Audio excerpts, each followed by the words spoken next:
리그 하디슈 시간부터 이어가 보겠습니다. 오늘 이 시간은 지니 인베스트먼트의 강태공 전문가 함께합니다. 안녕하세요. 예, 안녕하세요. 네, 반갑습니다. 오늘 시장은 좀 견조하게 버텨주는 것 같은데 또 이번 주에 굵직굵직한 지표가 많지 않습니까? 네, 지금 시장의 상황을 좀 어떻게 바라보고 계신지 전문가님 의견 궁금합니다. 일단은 뭐 앞서 앵커님께서 소개시켜준 것처럼 굉장히 이슈가 많은 시장입니다. 이러한 시장일수록 사실상 이슈에 대한 추격 매매보다는 사실 우리가 다가오는 이슈를 기대하고서 이제 이슈 매매라고 하죠. 그러니까 미리 저가 있는 종목을 선침해 놓고 나서 이슈가 터졌을 때 그런 급등 시세 차익을 노려볼 수 있는 종목들을 여러분들이 잘 주워 나가시는 그런 전략 매매를 좀 사용해 보시라 말씀을 드리겠습니다. 네, 알겠습니다. 급등하는 종목을 따라가기보다는 급등하기 전에 조금 눌림목 구간에 있는 종목들을 매수하는 게 유효하겠다라고 전략을 잡아주셨습니다. 그럼 리그 하디슈 시간을 통해서 오늘 장 또 주목받고 있는 이슈들 함께 확인을 해볼 텐데요. 오늘 어떠한 주제일까요? 지금 바로 만나보시죠. GS건설의 인천 검단아파트 지하주차장 붕괴 사고 여파 등으로 건설사들의 시가총액 규모가 2년여 만에 절반도 되지 않는 수준으로 줄어들었습니다. 최근 국토부가 GS건설에 대한 처분 조치와 안전검사 결과를 발표했는데 시장은 오히려 건설 업종의 불확실성 해소로 받아들이면서 주가는 반등을 기대하고 있는 분위기인데요. 다만 건설주의 장기적인 주가 상승을 기대하기는 어렵다는 진단도 나오고 있는 상황입니다. 건설주 앞으로 어떻게 흘러갈까요? 이 방향성에 대해서 이야기 나눠보겠습니다.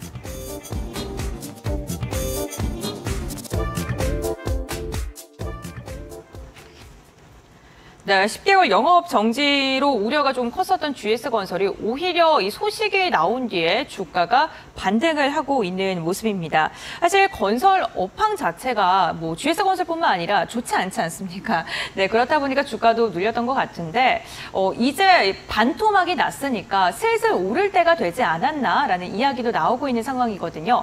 바닥론이라고 생각을 하시는지요? 맞습니다. 저는 일단은 건설주 관련되어 있는 이런 종목들은 전체적인 바닥이 맞다라고 좀 설명을 드리고 싶어요. 물론 우리가 아는 악재들이 굉장히 많습니다. 네. 최근에 이제 철근 누락이라든지 아니면 침수라든지 이런 것들이 굉장히 많이 나와주면서 GS건설 같은 경우도 영업정지 10개월 정도 이제 나왔죠. 그러다 보니까 이제 사실상 이런 악재가 나와주고 악재 소멸, 그러니까 우리가 예상했던 것 그 이상까지는 나와주지 않았다라는 거예요. 그러면서 주가가 반등하는 모습도 보여줬고요. 사실 뭐 최근에 뭐 금리가 굉장히 많이 인상하면서 우리 주택이라든지 이런 것들도 미분양이 따라오게 되면서 이 굉장히 악재로 보는 시선은 많았습니다. 하지만 저는 이 건설 관련되어 있는 모멘텀이 지금 바닥에 있다라고 좀 보고 있고 장기적으로는 또 상승 모멘텀이 있다라고 보는 관점은 무엇이냐? 일단은 여러분들도 알다시피 건설업이라는 거는 건설 관련 수혜주들은 경기 민감주예요. 그러니까 경기 민감주라는 건 말 그대로 지금 현재 경제 상황에 따라서 굉장히 주가의 급등락을 이제 민감하게 반응한다라고 보시면 되는데 여러분들도 알다시피 이제 우크라이나와 러시아의 이 전쟁이라든지 아니면 이 다양한 이 코로나 여파라든지 이런 것들이 지속적으로 나와주면서 최근에 뭐가 따라와주고 있었느냐? 증시 자체가 좋아지지 않은 것도 사실이었고요. 그 다음에 경기 자체도 굉장히 좋지 않았습니다. 자, 그러다 보니 지금 시점에서 우리가 기대하는 건 뭐다? 지금까지 나와야 될 악재는 다 나왔고요. 그러면은 이제는 파월의 이제 금리 인상이라든지 이런 것들도 어느 정도 정점을 찍었다라고 보고 있기 때문에 금리 인하에 대한 기대감과 내년부터는 경기가 회복되고 경제가 살아날 것이다에 대한 기대를 굉장히 많이 하고 있는 상황이에요. 그러다 보니 사실상에 지금부터 만약에 주어 나간다라고 하면은 앞으로의 경기가 회복된과 동시에 경기 민감주라고 말씀을 드렸죠. 경기가 회복된다, 경제가 살아난다라는 거는 다시 한번 말씀드려도 경기 민감주로서 건설주 역시도 기술적인 반등, 뭐 이런 저가 매수의 유입, 아니면 기관이라든지 외국인들의 매수세를 기대해 볼 수 있게 됩니다. 자, 그렇기 때문에 지금 건설 관련 업종에 대해서는 반토막이 나 있는 이 시점에서 우리가 저가에 대한 매수 기회로 좀 보시면 좋겠다라고 좀 말씀을 드리고 싶은 거고요. 특히나 이제 여러분들도 알다시피 우리가 이제 건설업에서 또 기대할 수 있는 게 뭐가 있습니까? 제2의 중동붐이라고 하죠. 과거 과거부터 중동분 관련되어 있는 이슈들이 굉장히 많이 나왔지만 사실상의 거기에 관련돼서 시장이 받쳐주지 않다 보니까 강력하게 상승을 하지는 못했어요. 여러분들이 알고 있는 이제 뭐 GS건설도 대표적이죠. GS건설이라는 종목의 차트를 좀 보고 갈게요. 자, GS건설이라는 종목도 보면은 지금 이제 차트가 어떤 식으로 움직이느냐. 2000년도에 급격하게 상승하는 모습을 확인할 수 있습니다. 사실 GS건설뿐만 아니라 뭐 대우건설이라든지 아니 대우건설 같은 경우도 2000년도 초에 급격하게 상승을 하게 되죠. 아니면 이제 또 뭐가 있습니까? 금호건설이라는 종목도 있어요. 금호건설이라는 종목도 보면은 2000년도에 엄청나게 급격하게 상승해요. 지금 주가가 5,400원인데 과거 2000년도 때 대비해 수정주가를 적용하게 되면 277만 원 정도의 가격대가 형성이 됩니다. 과거 건설 관련되어 있는 업종들이 이렇게 상승할 수 있었던 이유가 뭐다? 바로 제1의 중동붕 때문이죠. 여러분들도 알다시피 과거에 1970년대 오일 쇼크가 터지게 되면서 이 오일머니라고 하죠. 이제 석유를 통한 돈을 굉장하게 많이 벌어들인 이제 중동 국가들이 뭐 하게 됩니까? 경제 개발 계획에 착수를 하게 되면서 그로 인해 가지고 이제 인프라, 도로, 항만 뭐 이런 것들에 대한 건설에 대한 이 계획 이런 것들이 굉장히 강하게 밀어붙이게 돼요. 자, 그러면서 여기서 우리나라 같은 경우도 중동으로 넘어가게 되고요. 진출을 하게 되고요. 자, 실질적으로 여기서 들였던 돈들이 우리나라 경제 성장에 굉장히 큰 기여를 하게 되죠. 자, 그러면서 1970년도, 1980년도에 중동 국가에서 벌어들인 돈들로 인해서 우리나라가 성장하기 시작하고요. 본격적인 중동 붐이 언제부터 이제 나타나느냐. 우리가 보통 이제 제1의 중동 붐을 보는 거는 2000년대부터 보고 있습니다. 그래서 2000년도 때부터 해가지고 건설, IT, 이제 뭐 조선, 석유화 모든 업종들이 뭐 한다. 중동 붐이라는 이런 이 이슈와 함께 아까 말씀드렸던 것처럼 GS건설, 뭐 대우건설, 금호건설 웬만한 건설 관련되어 있는 모멘텀의 수혜주들도 10배가 아니라 100배 이상 지금 아마 여러분들이 이제 에코프로를 보면서 흥분하셨을 건데 그런 에코프로에 대한 이런 흥분성이 과거에는 건설업종에서 나왔다라고 보실 수 있거든요. 자, 그런 제1의 중동붐이 그렇게 컸던 이슈였는데 지금 뭐가 다가오고 있다. 제2의 중동붐이라고 하죠. 최근에 사태가 굉장히 비슷해요.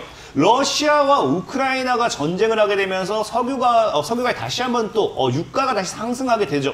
자, 그러면서 또 유가 상승에 따른 돈을 벌어들이고 있는 중동 국가들이 뭐 하겠다? 이제 다시 한번 이 투자를 하기 시작합니다. 자, 그러면서 경제 발전 관련해 가지고 최근에도 이슈가 나왔던 게 네옴시티라는 이슈 여러분들 다 아실 거예요. 그러다 보니까 사실 네옴시티 특수를 잡아라. 제2의 중동붐을 누려라. 이것만 본다 하더라도 제2의 중동붐에 대한 기대를 해볼 수 있다라고 말씀을 드리고 싶고 특히나 여기 추가적으로 플러스 알파로 따라오는 게 뭡니까? 러시아, 우크라이나의 전쟁을 통해서 우크라이나의 모든 기능이 사실상의 마비가 됐고 무너졌다고 보셔야 돼요. 그렇기 때문에 작년부터 계속해서 뉴스가 나왔던 게 재건 관련되어 있는 모멘텀이죠. 재건이라는 건 다시 뭐다? 우리가 만들고 건설하고 짓는다라는 겁니다. 그렇기 때문에 우크라이나의 이 전쟁이 끝난과 동시에 다시 재건에 대한 이 프로젝트 관련되어 있는 모멘텀이 나와준다라고 하면은 건설주들이 상승할 수밖에 없는 상황입니다. 자, 그렇기 때문에 장기적으로 봤을 때는 사실상의 제2의 중동붐이 오지 말란 법이 없다라는 걸 여러분들이 조금은 알고 가셔야 한다 좀 말씀을 드리고 싶고 그렇다라는 거는 사실 건설 관련되어 있는 이 사업들이 여러분들이 까보면 알겠지만 국내 수주의 이슈도 좋지만 대다수의 기업들은 어디서의 모멘텀으로서 성장을 크게 하느냐? 해외 수주입니다. 해외 수주. 그러면은 우리가 네옴시티라든지 재건이라든지 앞으로 해외 수주와 함께 제2의 중동붐을 기다려보면서 건설 관련되어 있는 모멘텀, 반토막이 났을 때 주가가 고점 대비 계속 하락하고 있을 때 우리는 저가 매수의 기회로 노려봐도 괜찮겠다라고 좀 말씀을 드리겠습니다. 네, 알겠습니다. 제2의 중동붕 해외 실적을 기대하면서 지금부터 매수를 조금씩 해도 괜찮겠다라고 긍정적인 전망을 해주셨습니다. 지금부터 눈여겨볼 때 뭐 아무 종목이나 담을 수는 없을 것 같고요. 좀 건설업종 전반적으로 어떤 투자 포인트를 짚고 접근하는 게 좋을까요? 일단은 아까 앞서 말씀드린 게 건설주라는 건 경기 민감주라고 했어요. 네. 경기 민감주라는 건 말 그대로 경기가 좋지 않을 때는 사람들이 돈 쓰기를 싫어하고 이러다 보니까 실적이 안 나와줍니다. 그러니까 경기에 따라서 실적이 안 나와주기 때문에 같이 무너지는 거고요. 경기가 좋을 때는 그만큼 실적이 받쳐주기 때문에 함께 올라가는 거라 보시면 좋아요. 그렇기 때문에 우리가 건설주 모멘텀에 대한 종목을 산다라고 하면은 아무래도 경기 민감주인 만큼 앞으로의 하반기라든지 내년까지의 실적이 받쳐주느냐, 실적이 따라와 주느냐 이 부분에 좀 집중해가지고 관련 모멘텀의 수혜주를 좀 눈여겨보시면 되겠다라고 말씀을 드리겠습니다. 네, 알겠습니다. 그렇다면 눈여겨보고 계시는 건설 업종 어떠한 종목이 있는지 한번 이야기 나눠보겠습니다. 첫 번째 종목부터 한번 들어볼까요? 첫 번째 종목은 DLENC라는 종목을 좀 소개를 시켜드릴게요. 일단은 네. 전체적으로 오늘 소개시켜드릴 거는 뭐 무조건적인 대기업이라기보다는 어쨌든 건설 관련되어 있는 모멘텀을 가지고 가는 그런 종목들 위주로 좀 소개를 시켜드리려고 하고요. DLENC 같은 경우는 일단 하반기까지 뭐가 예상이 되어 있느냐, 대규모 수주 관련되어 있는 이런 이슈들이 나와주고 있습니다. 2분기까지 사실상 실적은 좋지 않았어요. 그러다 보니까 DLENC 이거는 실적 안 좋은 종목이지 않나라고 생각할 수 있는데 최근에 이제 SOL 샤인 프로젝트를 바탕으로 실적 증가 기대와 대규모 수주 기대까지 나와주다 보니까 하반기로 들어서게 되면서 실적 턴어라운드에 대한 기대까지 해볼 수 있다라고 또 생각할 수 있습니다. 자, 그러면서 이제 두 번째로 DLENC를 우리가 매수를 해봐야 되는 포인트가 무엇이냐? 제가 예전에도 말했지만 사실상에 어차피 우리가 당장의 수익을 보기 어렵다라고 하면은 언제가 됐고 수익을 날 수 있는 종목을 사는 게 중요하다라고 말씀을 드렸어요. DLENC 같은 경우는 그런 관점에서 봤을 때 지금 뭐 하고 있느냐? 상장 이후에 상장가까지 상승을 제대로 하지 못하고 지속적인 하락을 하고 있다는 겁니다. 상장 이후에 지속적인 하락을 한다라는 거는 이 시장 분위기만 맞춰줬을 때는 반드시 전에도 얘기했지만 우리가 공모에 참여했던 물량을 차익을 해야겠죠? 그래서 공모 물량을 털기 위해서라도 상장가 아니면 상장 당시의 가격 그 이상까지도 올려놓기 때문에 상장 이후에 지속적인 하락을 했다. 이 구간에 좀 집중을 해주시면 좋겠습니다. 그리고 마지막으로 전 차트론자이기 때문에 차트를 좀 더 봐드릴 거고요. 자, 차트를 봤을 때 지금 우리가 기대할 수 있는 게 뭐냐고 하면은 장기적인 하방은 끝나지 않지만 단기적인 하방 추세대를 연결했을 때 지금 대략적으로 바닥을 하방 추세 맞고 지금 무너지고 있죠.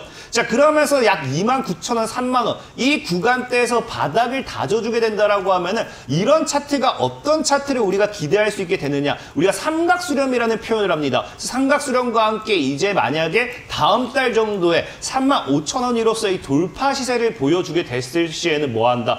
월봉상 하방 추세 돌파 이후에 강한 상방 추세를 기대할 수 있지 않을까. 그럼 하반기 실적 모멘텀과 내년부터 이제 꾸준하게 이 아까 얘기했던 제2의 중동부 모멘텀이라든지 이 재건 관련된 모멘텀을 통해서 우상향을 하게도 충분하지 않을까 좀 말씀을 드리고 싶습니다. 그래서 DLENC라는 종목 같은 경우는 여러분들이 29,000원 정도까지 뭐 크게는 28,000원까지 여유롭게 놓고 봤을 때는 과거 고점인 약 75,000원까지 지금 자리에서 2배에서 3배 정도도 시세 차익을 노릴 수 있는 자리가 나오겠다라고 말씀을 드리겠습니다. 네, 알겠습니다. DLENC를 첫 번째 종목으로 언급을 해주셨습니다. 우선 차트상 삼각수렴이 기대가 되고 해외 수주에 대한 기대감까지 말씀을 해주셨으니까 참고해보시면 좋을 것 같고요. 이어서 두 번째 종목 알아보겠습니다. 이번엔 어떤 종목 볼까요? 대우건설이라는 종목을 좀 소개를 시켜드리도록 하겠습니다. 대우건설이 이제 아까도 말씀드렸고 사실 뭐뭐 건설이 붙어있기 때문에 이건 누가 봐도 건설주구나라고 생각할 수 있어요. 과거에 제약바이오가 날아갔을 때 보면 뭐 반도체가 날아갔을 때도 동일하죠. 뭐뭐 제약이라든지 뭐뭐 젠이 붙는다든지 뭐뭐 택이 붙는다라든지 뭐 이런 식으로 나는 반도체야 나는 제약이야 이런 테마성이 날아가게 되면요. 누가 봐도 이 종목은 그거다라고 하는 건 날아가게 되어 있습니다. 대우건설 같은 경우 말 그대로 일단 여러분들 알다시피 뭐뭐 건설이 붙어주기 때문에 건설 관련되어 있는 업종에서에 대한 수혜 모멘텀이 기대되는 종목이다라고 표현을 할 수 있겠고요. 중요한 건 사실 대우건설이 주택 부분보다는 지금 비주택 부분에서 뭐한다? 매출 성장에 대한 기대가 조금 되는 그런 기업입니다. 그래서 하반기에 지금 비주택 부분 관련해서 매출 성장, 거기에 따른 실적 모멘텀으로서 역시 아까 DLENC라는 종목처럼 하반기부터 이제 실적에 대한 이 성장 탄력이 따라와 줄 수 있는 그런 종목이다라고 보시면 좋고요. 그 다음에 더 중요한 거는 사실 주택 부분에 대한 실적도 따라와 줘야겠죠. 근데 국내 시장에 대해서 주택 부분 사실 이런 매출이라든지 수주가 많이 저조한 상황입니다. 하지만 지금 기대해 볼 수 있는 게 뭐냐? 하반기 해외 수주의 이 견고한 상승이 따라와 줄 수 있다. 여기에 대한 이 대우건설 역시도 직접적으로 발언을 했던 만큼 지금 이제 국내 수주액은 낮아지고 있어도 지금 전체적인 수주액 2003년도를 목표치로 했을 때 해외 수주액이 따라와 주는 것이 앞으로 수주를 받아올 것을 예상했을 때 지금 목표치보다 크게 상회하는 약 1.5배 정도 더 목표치 이상의 수주액을 기대하는 만큼 하반기부터의 이런 실적 모멘텀, 꾸준한 성장 모멘텀에 좀 집중을 해보면 좋겠다라고 말씀을 드리고 싶고요. 자, 대우건설 역시도 차트를 보고 좀 설명드린다고 하면 월봉상 우리가 표현을 할 수 있습니다. 자, 봤을 때 지금 아까 얘기한 것처럼 지금 맨 처음에 나와준 상승이 언제 나와주느냐? 2007년도에 이런 상승이 나와주죠. 엄청나게 큰 상승이 나와주는 이슈가 이 제1차 중동붐이라고 분명히 말씀을 드렸습니다. 자, 그러면서 차트가 이제 지속적으로 이렇게 하락을 하는 데 있어서 뭐한다? 하방 추세를 돌파하면서 이전의 고점대를 터치하면서 지켜내는 구간, 그래서 지켜내는 구간이기 때문에 기술적인 반등이 나오기엔 충분하다는 거예요. 그러면서 전고점 돌파 이후에 터치하고 2차적인, 3차적인 파동으로 갔을 때 첫 번째 상승은 제1의 중동붐이었고요. 두 번째 상승은 제2의 중동붐으로서 과거 고점까지도 갈 수 있지 않을까. 그럼 지금 자리에서도 5배, 6배 이상도 올라갈 수 있는 종목이 되지 않을까 말씀을 드리면서 대우건설이라는 종목 소개시켜드리도록 하겠습니다. 네, 두 번째로는 대우건설 알아봤습니다. DLENC와 마찬가지로 지금 저점 부근에 주가 위치가 위치해 있고 이와 함께 비주택 부분의 매출 성장 기대감, 해외 수주에 대한 기대감까지도 함께 언급을 해주셨습니다. 네, 이렇게 두 번째 종목 알아봤고요. 마지막으로 세 번째 종목 하나만 더 들어보겠습니다. 네, 마지막으로는 금호건설이라는 종목이에요. 사실 금호건설이라는 종목을 오늘 선택한 이유는 대다수의 건설주들은 지금 반토막이 났다라고 하더라도 시가총액이 굉장히 큽니다. 그러니까 시가총액이 굉장히 크다는 건 무슨 말이냐? 이 건설 관련되는 모멘텀의 수주 이슈들이 다가온다 하더라도 뭐 상한가 이렇게 가는 게 아니라 그날 3% 올랐다가 뭐 그날 또 2% 빠졌다가 3% 올랐다가 뭐 이런 식으로 굉장히 느린 거북이처럼 올라가게 되어 있어요. 그러다 보니까 좀 상대적으로 저가형이면서 스몰캡, 좀 부담이 없는 좀 낮은 시가총액 종목을 좀 찾다 보니까 금호건설이라는 종목, 그러니까 시가총액이 낮은 만큼 뭐예요? 상승에 대한 폭이 굉장히 커질 수밖에 없다라고 여러분들이 좀 생각하면 좋아요. 그러면서 동시에 봤을 때 이 종목이 이슈가 없느냐? 아니라는 거예요. 과거에 제가 네옴시티라든지 중동국가의 이 투자 발표와 함께 제2의 중동붐에 대한 기대를 해보자 분명히 여러분들에게 말씀을 드렸는데 과거에 이제 올해 초였나요? 두바이에서 1경, 앞으로 10년 내 1경이라는 자금을 투자해서 앞으로 이 건설 사업이라든지 이런 것들 더 발전시킨다 했을 때 다른 종목들이 5%, 뭐 3%, 7% 이렇게 상대적인 무게감 때문에 간다라고 하면은 금호건설이라는 종목은 당일에 상한가를 기록할 만큼 충분히 건설적인 모멘텀으로서도 상승할 수 있다라는 걸 보여주면서 동시에 뭐했다? 다른 종목보다 나는 가볍기 때문에 더 크게 간다를 보여줬던 종목이에요. 특히나 차트적으로 본다 하더라도 다른 종목은 이제 올라가봐야 원래 자리를 가봐야 뭐 2배, 3배라고 했을 때 금호건설은 아까도 얘기했죠. 수정 주가를 적용해도 270만 원 선에 형성이 되어 있습니다. 그렇기 때문에 지금 차트를 좀 본다라고 하면은 지금 자리가 얼마? 5,400원이라는 자리예요. 5,400원의 자리에 주봉, 일봉 차트를 봤을 때 굉장히 차트가 뭐합니까? 과거에 이 2000년도에 같이 이렇게 올라갔죠. 제1의 중동붐 때. 그럼 지금 아까 이제 대우건설이라든지 뭐 GS건설이라든지 이런 종목들이 제2의 중동붐을 가지고 간다라고 하면은 과거만큼은 사실 올라가기 힘들 수도 있어요. 정말 큰 이슈가 아니라고 하면 과거만큼 못 올라가겠죠. 하지만 금호건설은 과거만큼 못 올라간다 하더라도 올라갈 수 있는 구간대가 굉장히 많고 캐파가 열려있는 만큼 오히려 저는 건설업종을 내가 꼭 사야 된다라고 하면은 이런 시가총액 상위 종목들보다도 시가총액 하위군들 중에서 실적도 어느 정도 받쳐주는 그런 종목을 좀 보셨으면 좋겠습니다. 그러다 보니 금호건설 같은 경우도 지금 자리에서 기술적인 반등은 나올 자리요. 과거 2020년도 코로나 때를 제외한다라고 하면은 현재 약 5,000원대를 깨지 않았을 때는 주가의 저점이라 보고 있습니다. 그렇기 때문에 5,000원을 깨지 않는 이상 기술적으로 봐도 14,000원, 15,000원까지 보셔도 좋을 만큼 한번 눈여겨보시라 말씀을 드리겠습니다. 네, 알겠습니다. 세 번째로는 금호건설 언급을 해주셨습니다. 다른 건설주들에 비해서 상대적으로 시가총액이 낮기 때문에 같은 이슈에도 주가의 상승력이 더 크게 나올 수 있다를 투자 포인트로 짚어주셨고요. 5,000원대를 이탈하지 않는다면 지속적으로 눈여겨볼 만하다라고 가격 전략까지 제시해 주셨습니다. 오늘 다양한 종목 이야기 함께 나누고 있습니다. 투자 판단의 참고 자료이고요. 투자에 대한 선택은 시청자에게 있다는 점, 신중한 투자 해주셔야 된다는 점 당부의 말씀 전해드리겠습니다. 그럼 리그 핫 이슈 강태공 전문가와는 여기서 마무리하도록 하겠습니다. 오늘 말씀 감사드립니다. 감사합니다.